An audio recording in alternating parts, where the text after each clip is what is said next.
السلام علیکم قدرمنو څنګه شایست په خیر است خیرت مرګورو ویډیو د دعا په هیله باندې چې هر څونه چې رولی سي یو مسلمان مؤمنه پورې ورسیږي یو ښه د خیر و د برکت د امن د امان د حفاظت په اړه باندې دعا وکړي. څنګه اوس ټرمپ فوکس نیوز ته په خبرو اترو کې دا ویله چې د ایران پر ضد په ایران کې نن شپه ډېر څه پیښېدونکي دي او عملي کیږي بم.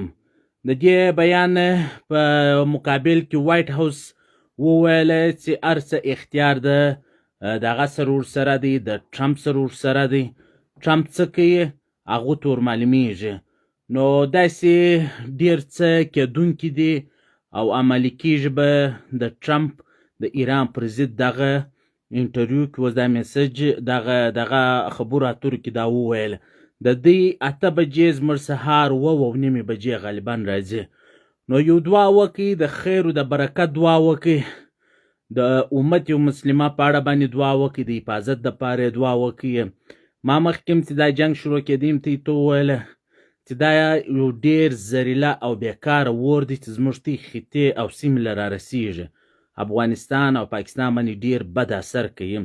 که چیرې خدای نکرده یو ایټمي یا داسې زریله بمبار یا هتیار یا یو جوهرات دغه جوهري کوم دغه چې دي امریکا استعمالي یا اسرائیل استعمالي، د دې اثر په بلوچستان باندې هم ډېر کیږي او دغه رقم پر افغانستان باندې هم ډېر بد اثر کوي، چونکې ایران موږ ته رانږدې خاص کر بلوچستان ته دی.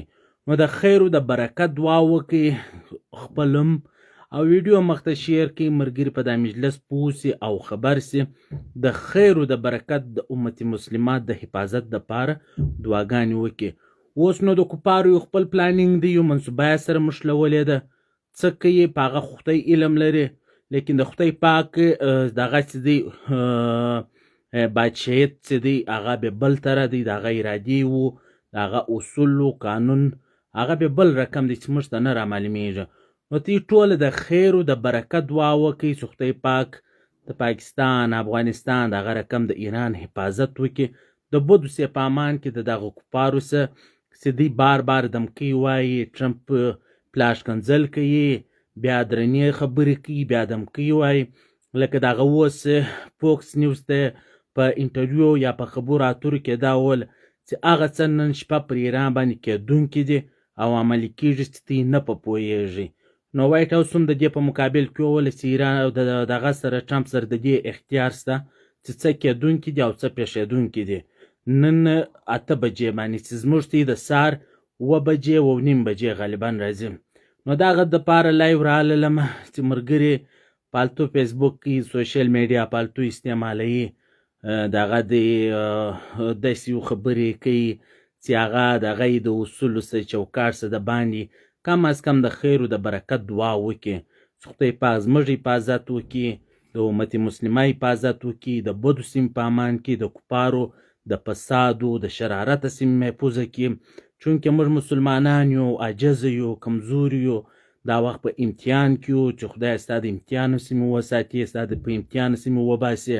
دا وخت موږ ډېر مغلوبه یو، چونکې هر څه د دوی په ټکنالوژي د موږ استعمالوي، خپل کوم دغه چې دي هغه زموږ ته پاته دي. نو د دې دپاره زه په ژوندۍ بڼه راللم. ملګري که زما میسج ویني یا ما ویني یا زما پیغام اوري، کم از کم د ویډیو مخته شیر چې هر څونه ویډیو مخته شیرولی سي.